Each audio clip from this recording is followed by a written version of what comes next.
Hello everyone, it's Scott, and we're back for Tuesday's Foundation spoilers. We've got a lot of new cards to talk about, and if you've been looking at previews, there's a tremendous amount of reprints as well. But before we get started, remember to like and subscribe to get further content like this throughout Foundation spoiler season and beyond. Alright, so let's take a look at our first card. We have Leyline Axe for 4 mana. It's an artifact and an equipment, and if this card is in your opening hand, you may begin the game with it on the battlefield. An equipped creature gets +1/+1, has double strike and trample, and equip cost is 3. So another Leyline, and a very powerful one. If you are going to use this in your deck, you know, it does cost 3 to equip, but we do have ways around some of those equip costs and things to help that. So I don't think that's going to be really an obstacle to use Leyline Axe. So this should be a card that sees a pretty decent amount of standard play, because giving something double strike and trample is really powerful in standard. Next, we've got Alicia, Who Laughs at Fate for 1, a black and a red mana. You get a legendary creature that's a human warrior and a 2/2 with first strike. And when Aisha attacks, put a +1/+1 counter on it. And it also has raid at the beginning of your end step. If you attack this turn, return target creature card with mana value less than or equal to Alicia's power from your graveyard to the battlefield. So incredibly powerful card here. I think this is definitely going to see some standard play. That ability to just get a card back from your graveyard every turn. So what this in essence allows you to do is attack with something, you know it's going to die. As long as it doesn't get exiled, it's going to come back every turn. Next, we've got High Society Hunter for 3 and 2 black mana. You get a Vampire Noble, that's a 5/3 with flying. And whenever this creature attacks, you may sacrifice another creature. If you do, put a +1/+1 counter on this creature. Whenever another non-token creature dies, you get to draw a card. So this is a great sack outlet, and we're starting to see the pieces of a sacrifice deck, and we have a little bit of that already in standard. So I think this is just an easy high top end kind of inclusion as another card that's going to allow you to sacrifice things and get a benefit from them. Next, we've got Kellen, Planar Trailblazers for a red mana. You get a legendary creature that's a human Fae Scout and a 2/1.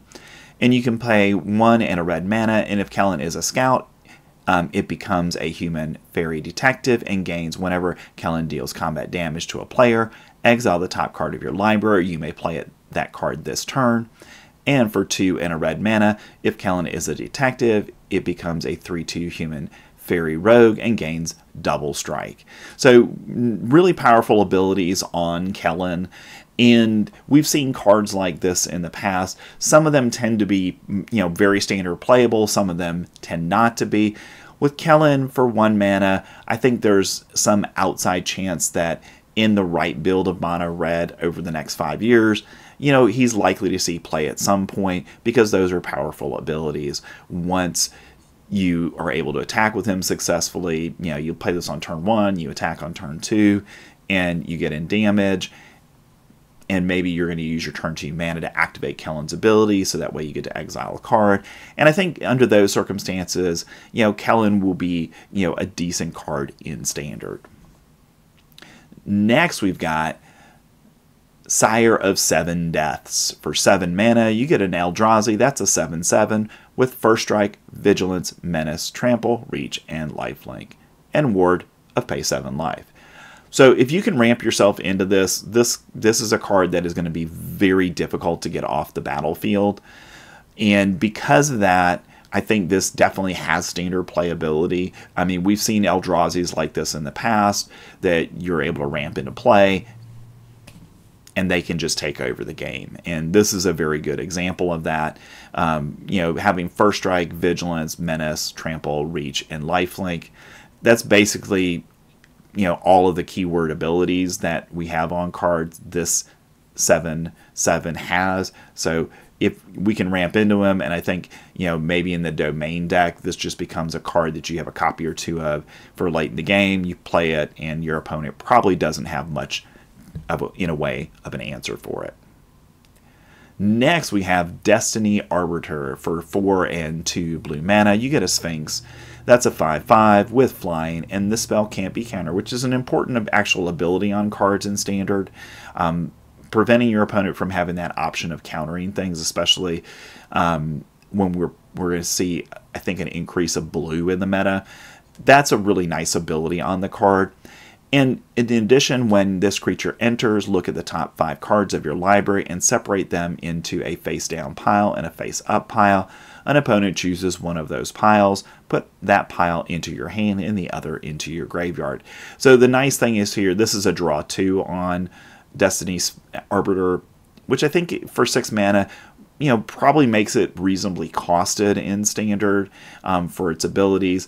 But 6 mana for a card in Standard is a lot to pay. So consequently, has some fringe playability because of the ability, but it's going to really have to be in the right deck because 6 mana is a high bar to reach in Standard right now.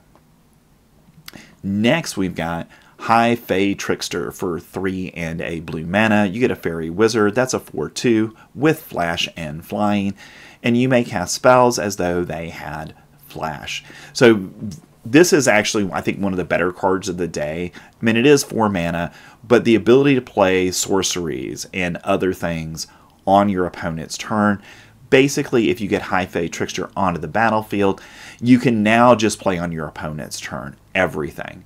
And that's really powerful in Standard. So cards like this tend to be, solid cards. And I assume that this is going to be too. And we already have a decent fairy deck in Standard right now.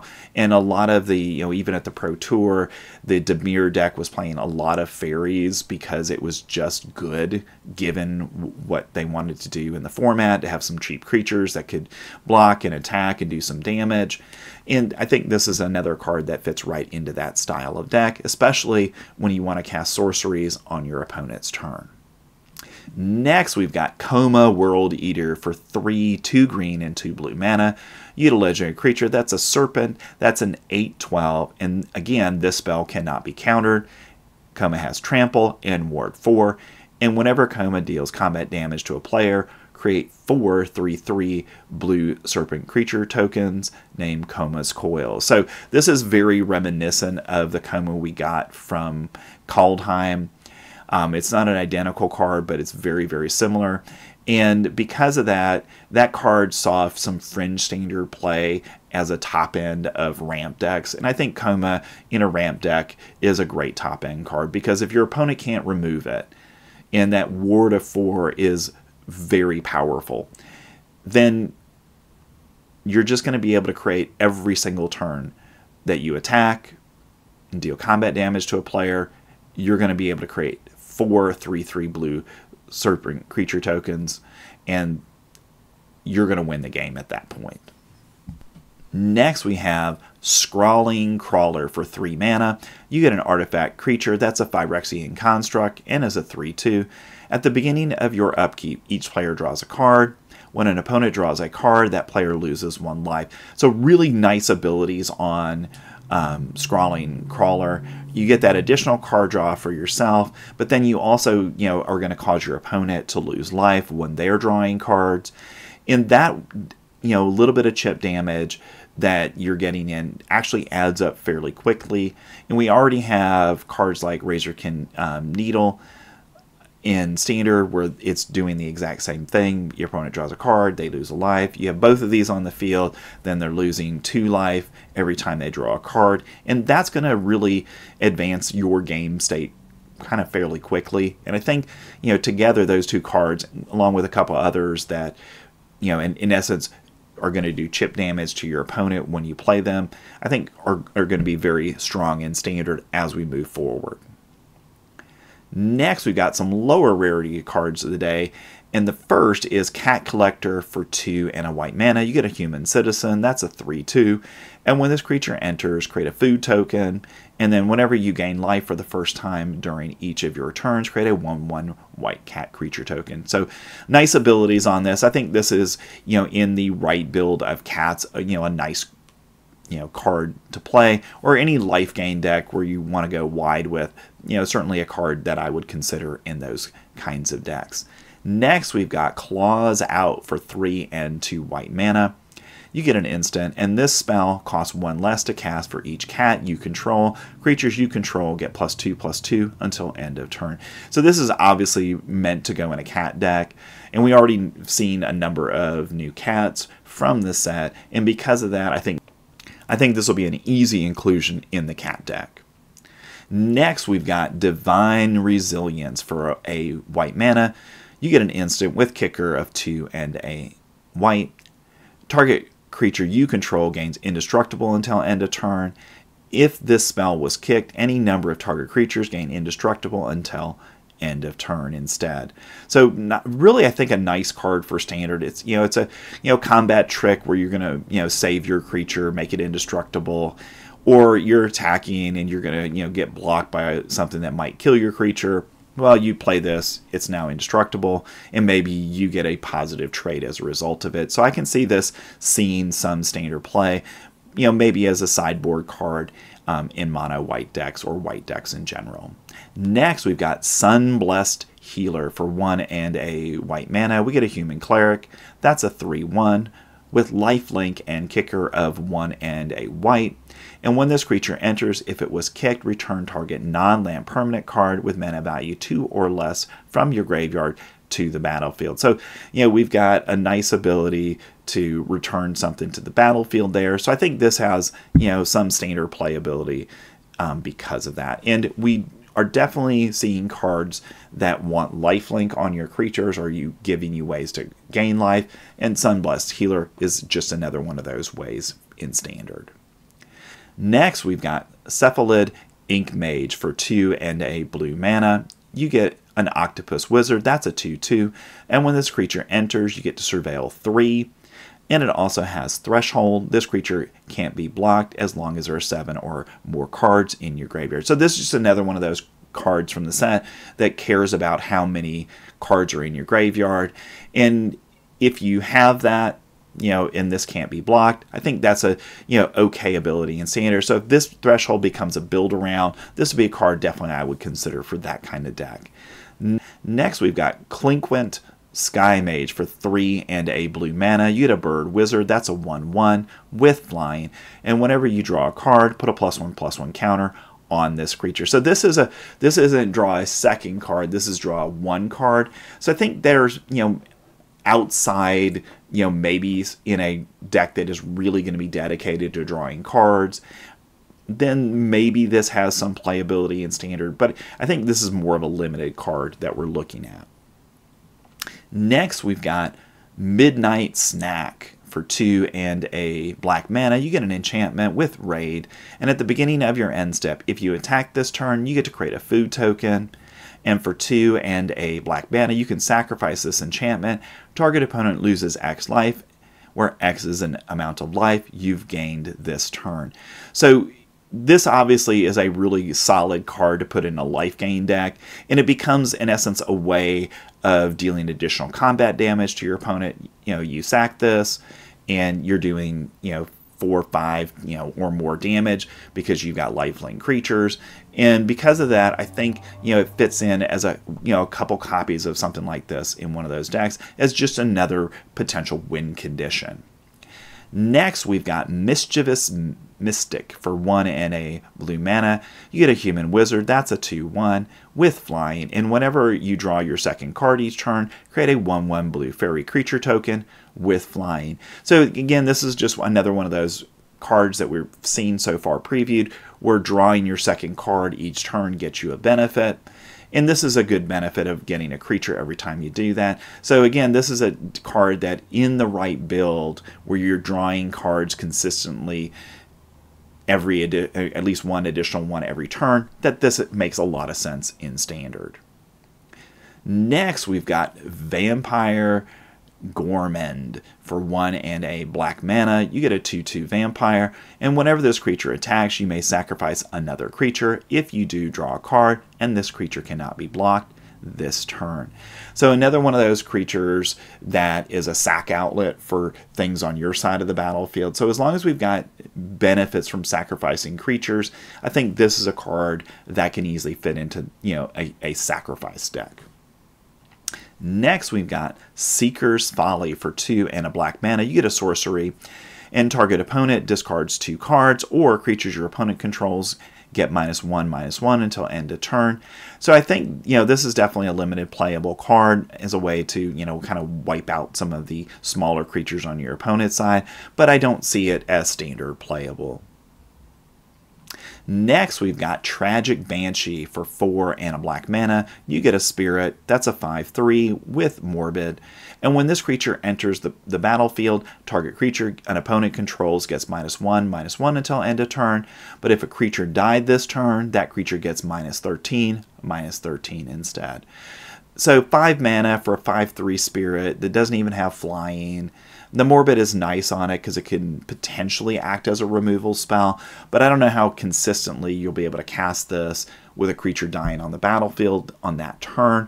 So I think this is more a limited playable card than a standard playable card. Next, we've got Fire Spitter Whelp for 2 and a red mana. You get a dragon that has flying and is a 2/2. Whenever you cast a non-creature or dragon spell, this creature deals 1 damage to each opponent. And again, this is another one of those cards that we're seeing in red that has the ability to deal non-combat damage to your opponent. So again, if we find the right build for this, this is an easy include in those decks. And I think certainly in a dragon deck, and we know we've got a lot of good dragons from the set, you know, this, you know, is a 3-cost dragon. Yeah, probably has some playability in standard. Next, we've got Arbiter of Woe for 4 and 2 black mana. You get a demon. That's a 5/4. As an additional cost to cast this spell, sacrifice a creature. It has flying, and whenever this creature enters, each opponent discards a card and loses 2 life, and you draw a card and gain 2 life. So for 6 mana, you know, it's a little bit high on the cost side, but the benefits of it, I think, are pretty decent. So maybe, you know, once we are going to lose Archfiend of the Dross, maybe in our Unholy Annex deck, this could become a potential replacement for that. Next, we've got Slumbering Cerberus for 1 and a red mana. You get a dog, that's a 4/2. This creature doesn't untap during your untap step. It has Morbid. At the beginning of each end step, if a creature died this turn, untap this creature. So it's a really nice blocker at 4/2, but the fact that it doesn't untap every single turn, it only is going to untap when something dies, I think makes it probably unplayable in constructed formats. Alright, and our last card of the day is Needletooth Pack for 3 and 2 green mana. You get a dinosaur, that's a 4/5 with Morbid. And at the beginning of your end step, if a creature died this turn, put 2 +1/+1 counters on target creature you control. So a very nice ability on this. And again, as long as you've got a way to have creatures die consistently, you know, it's a very good ability on it. Probably not that standard playable though, because we've got a lot of other good dinosaurs currently in standard, and the dinosaur deck isn't really even seeing much play at this point. Alright, so those are Tuesday's Foundation spoilers. Tell me what you think about them in the comments below, and remember to like and subscribe to get further content like this throughout Foundation's spoiler season. Thanks, I'll see you in the next one. Thank you.